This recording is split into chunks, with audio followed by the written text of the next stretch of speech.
what Anne Frank in her story does is it gives you a perspective of what it was like to live during this time, you know, being a Jewish girl having to hide for years. I would say the most memorable part for me was really just like getting a lot more information about the Holocaust. I think the research was really important in making the character as real to what the actual person was as we can, but also being able to bring our own personalities into it a little bit and to, like I said before, bring out the more happy and energetic moments despite the sadness of the play as a whole. We wanted to be really accurate with the time period and with everything that was going on, so it's been really interesting to take more time to do that than we would in other shows. I think that by watching this show, you can really see what actually happened in the annex and what they went through and how there were some happy moments. Actually watching the show and seeing this family and how they interacted with each other and how the Holocaust ultimately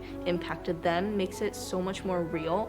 A lot of the show, it's just seeing the characters interact with each other, and I know it's like the confinement they're in is terrible, but it also sometimes sets up some really funny moments of how they have to cope with one another, and they all have such big different personalities. I feel like actually seeing the play and seeing just the things that they do every day in the annex, I feel like you don't really get that if you hear about it in history books. There were moments that they, their love and some humor showed through. While watching the show, you're able to see who these people are and like why it's important that their story's told.